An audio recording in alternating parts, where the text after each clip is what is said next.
Welcome to the Deep Dive. We're your quick way to get up to speed on complex topics. And today, well, we're looking at a company that really seems to live on the edge of what's possible. Even their earnings calls aren't exactly, standard fare. We are taking a deep dive into Tesla's Q2 2025 webcast and their financial report. It's a really fascinating window, not just into the numbers, but into this, frankly, audacious vision for AI and autonomy. Yeah, absolutely. And our goal today is really to pull out the key insights, the most important bits of information from these sources for you. So you get a clear picture of how Tesla views its own role in, well, shaping this future driven by advanced AI. We're talking self-driving cars, humanoid robots, and also the real steps and, frankly, the challenges they're facing to actually get there.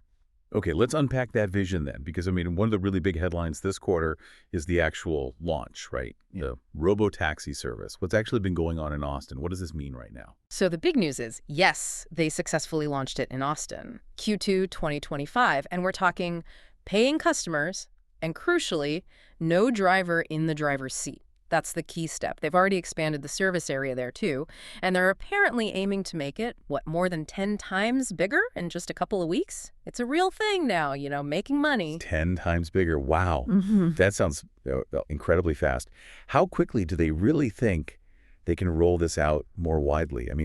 What are the roadblocks? Well, they're already actively seeking regulatory permissions. I think San Francisco Bay Area, Nevada, Arizona, Florida. The goal, they stated, is to address, half the U.S. population with autonomous ride-hailing by the end of this year. Half the population by year end. Yeah, but, and this is important, subject to approvals, obviously. They keep emphasizing a very cautious approach to safety. Even with these rapid expansion plans, they actually use the term hyper-exponentially for the growth projection. Hyper-exponentially, okay. Yeah, it's not just buzz, right? It suggests they really believe their specific AI, their neural network approach, gives them these compounding improvements that allows for really rapid scaling once, the regulators give the green light. It's a huge bet on their software getting better and better. Okay, so let's bring it back to the listener. For you listening, what does this mean in terms of, the cost of using a service like this, or even just thinking about future transport costs? Right. They did share some numbers, or at least estimates. The current robo-taxis, the ones running now, might cost around, say, 50 cents a mile. But they're designing a whole new vehicle, the Cybercab. It's specifically optimized just for autonomy. And that, they think, could get the cost down below 30 cents, maybe even 25 cents a mile. So a purpose-built vehicle. Exactly. Not just a modified Model 3 or Y. It's built for, maximum space and efficiency without a driver. And they expect to see a material financial impact from these robo-taxis around the end of next year. Okay. And what about people who already own a Tesla? Does this mean my car could become a robo-taxi? Is it just waiting for an update? That's a really good question, and yeah, it kind of raises that possibility. The core hardware, the computers and sensors in the Austin robo-taxis, it's actually the same hardware that's in many customer cars already on the road. They even mentioned autonomously delivering a car from the factory straight to a customer's home this quarter. Wow. And apparently every Tesla made in the US and Europe already drives itself off the assembly line to the loading docks. So in many cases, yeah, it really could be just a software upgrade away. So what are the actual benefits of getting that upgrade? Tesla makes some pretty bold claims about FSD. For anyone not familiar, what is FSD exactly, and are there any recent breakthroughs making it more attractive? Sure. So FSD, full self-driving, it's their advanced driver assist system. The ultimate goal is full autonomy, car driving itself completely. They said they've seen a 25% jump in people actually subscribing to FSD in North America. That's since they launched versions 12 and 13. Part of that is probably the price drop, right? It's now $99 a month, which is about, $3.33 a day, makes it more accessible. Okay. And they also highlighted this safety report. This is the really striking claim. It suggests a car using FSD is 10 times safer than one without it. 10 times safer. That's a powerful statistic. And definitely a bold claim, especially with all the ongoing debate about autonomous safety. What are the details behind that number? Is it their own data? Any, caveats or checks people should know about? Because they also mentioned that a lot of owners apparently haven't even tried it yet. Right. It's based on their internal data. Yeah. Comparing miles driven with FSD active versus miles driven without it. It's a huge claim. And they do acknowledge they need to keep sharing data and being transparent as they scale this up. And you're right about owners not trying it. They use this funny analogy. It's like having a cat that looks totally normal, but it can secretly sing and dance, and you just don't realize it. Okay. So they're saying they need to work on educating owners better, giving more prompts to actually try the system, bridge that gap. Okay, moving beyond cars then. Hmm. The conversation also pivoted pretty quickly to humanoid robots. Yeah. Optimus. What's the latest there? And how central is this robot to their bigger AI goals? Optimus, yeah, they describe it as potentially the biggest product ever, really central to their whole vision of becoming the most valuable company in the world. And the key thing here is they're designing every single part themselves using what they call physics first principles. Physics first principle. Yeah, it basically means building it from the absolute ground up, based on fundamental physics and engineering laws. Because, they say, nothing you can just buy off the shelf works for what they need in a truly versatile, capable humanoid robot. So it's definitely not just some fancy demo bot. It's a real test bed for their AI in the messy real world. In fact, they made this really strong claim saying Tesla is by far the best in the world at real-world AI. They specifically contrasted themselves with Waymo, which relies on lots of sensors, despite Google's general AI strength. That's a very pointed statement. What's the basis for that confidence, and how does this intelligence density metric they mentioned really set them apart? It is a strong claim, and yeah, it seems to hinge on this metric, intelligence density. They define it as like the amount of intelligence or learning achieved per gigabyte of data processed. The implication is that Tesla's AI is more efficient, learning more from less data compared to systems that maybe rely on more sensors or just brute force compute. It's kind of a counter argument to sensor-heavy approaches like Waymo's. It highlights a philosophical difference, aiming for a leaner, maybe more general AI that learns efficiently in diverse situations. Interesting. And the timeline for Optimus, are we talking like decades away science fiction stuff, or is it closer? Much closer, according to them. They believe the latest design, V3, is exquisite, their word, with no significant flaws. They're aiming for prototypes by the end of this year. This year. Yeah. And scaled production starting in 2026. The ambition, 1 million units a year in less than 5 years. 1 million robots a year. That's the target. They also shared this fun detail that Optimus robots are apparently just walking around their Palo Alto office 24/7, and the lab itself looks like the set of Westworld, which, definitely paints a picture of how advanced things might be getting internally, really leans into that robot future idea. Okay, so we've got self-driving cars, humanoid robots, both needing huge amounts of power. Let's connect those dots. How does Tesla's energy business fit in? That also sounds like it's growing fast, even with some issues. How does it power this vision? Right, the energy generation and storage side, it is growing well, yeah. Despite things like tariffs and some supply chain hiccups, their megapack capacity, the big grid-scale batteries, that's expanding quickly. They hit a record for deploying power in Q2. It's often overlooked, but it's definitely a crucial piece of their whole ecosystem puzzle. And what really caught my ear was this, incredibly bold statement they made about batteries fundamentally changing the U.S. power grid. Can you expand on that, the scale of that claim? Yes, that was striking. They talked about the gigantic scale of demand for batteries. They pointed out the U.S. grid's sort of peak sustainable output is around 1 terawatt. But our average usage is actually less than half of that. So their argument is if you add enough large-scale battery storage, you could run the existing power plants basically 204/7 at full tilt. Store the excess energy, use it when needed. And that could effectively more than double the U.S.'s usable annual energy output without building tons more plants immediately. It's framed as a really big deal, yeah. A way to unlock massive energy capacity just by optimizing what we have with storage. Okay, so connecting that to the bigger picture again, is this just about making the grid more stable, or does it directly tie into these other huge growth areas like AI and data centers? Oh, absolutely connected. Industrial scale storage is becoming critical for these incredibly power-hungry AI applications and data centers. Deploying battery storage is often the fastest way to get more power capacity online for these needs.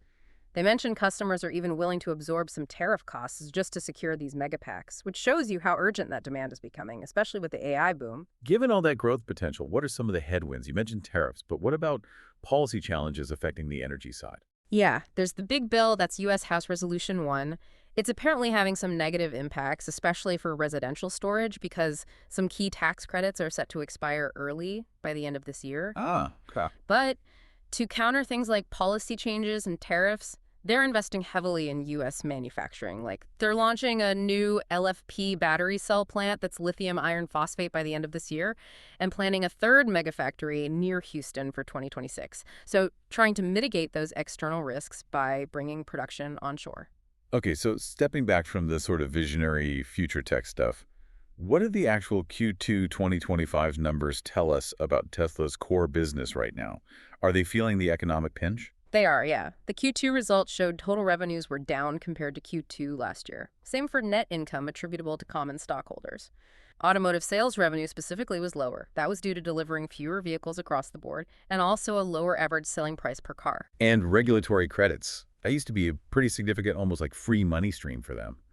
Sounds like that took a hit too. What happened there? That's right. Revenue from automotive regulatory credits dropped quite sharply, 51% down compared to Q2 2024. Part of that is changing regulations, but it's also just less demand from other car makers. As competitors make more EVs themselves, they need to buy fewer credits from Tesla to meet their own emissions targets. So what are the main things causing these financial headwinds overall? How are they describing the current climate? Well, two big factors they highlighted. First, in the U.S., that big IRA EV tax credit, the $7,500 one, is being repealed at the end of Q3 2025.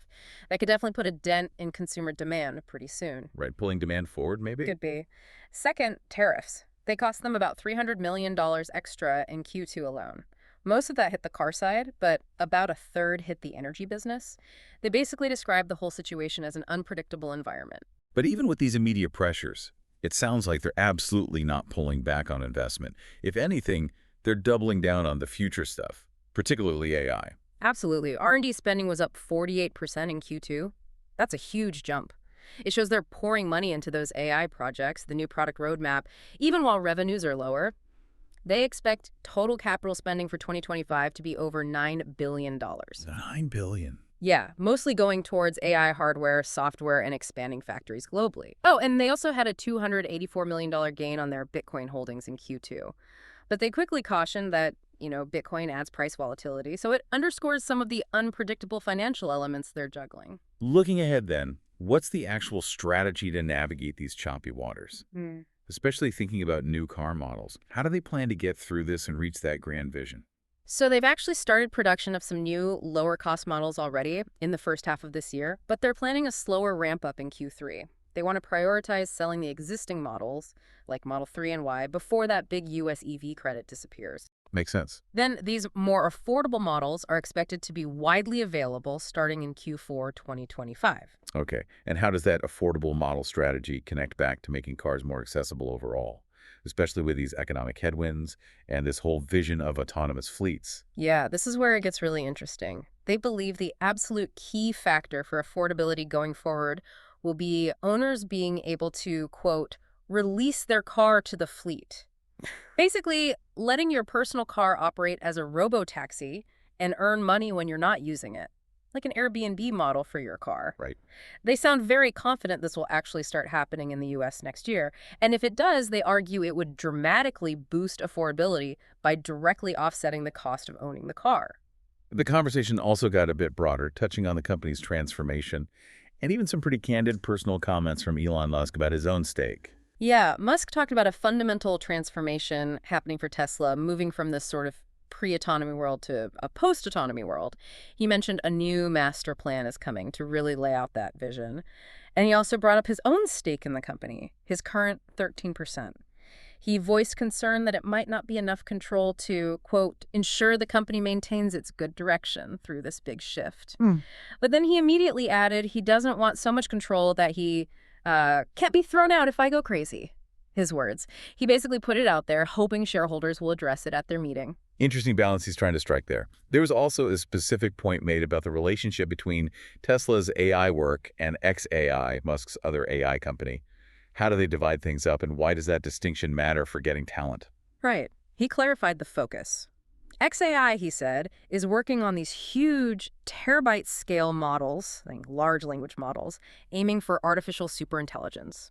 Whereas Tesla is focused on 100 times smaller models designed specifically for real-world AI, so primarily for the car's self-driving capabilities and for the Optimus robot. Okay, different scales, different goals. Exactly. And he argued this division actually helps them attract different types of top AI engineers. Some might prefer the massive scale AI challenge at XAI, others prefer the embodied, real world AI challenge at Tesla. It broadens their talent pool overall. And what about their own specialized AI hardware? They mentioned Dojo. How critical is that to making all this happen? Dojo 2, their next-gen AI training supercomputer, is expected to be running at scale next year, and they called their upcoming AI 5 chip a profound game changer. Apparently, it's so powerful it might actually need to be nerfed, deliberately limited for export outside the U.S. because of strategic export control regulations. Nerfed well. Yeah, and they painted this picture where future AI chips, maybe an AI 6 down the line, could be a common component used across everything: cars, Optimus robots, maybe even larger computing boards for high-speed communication, a core tech unifying their products. But, bringing it back to the near term, they did acknowledge there might be a few rough quarters coming up, specifically Q4 this year and maybe the first half of 2026. That's due to losing those government incentives and still being in the early costly stages of scaling up autonomy. But the projection is for very compelling economics once autonomy really hits scale, hopefully in the second half of 2026. It really is an incredible mix, isn't it? These immediate, very real financial challenges on one hand, and then these almost science fiction level ambitions on the other. This Q2 2025 report, it's definitely more than just numbers. It feels like a blueprint for a potentially radically different future. Indeed. They literally said at one point, we'll go from a world where robots are rare to where they're so common that you don't even look up. That is quite an image to end on. And it leaves a really interesting question for you, our listener, to think about. If our cars, maybe even other things we own, can become active players in the economy, earning money for us while we sleep or work, how might that fundamentally change our whole idea of ownership, of work, maybe even just daily life, and potentially much sooner than we think? Something to mull over until our next deep dive.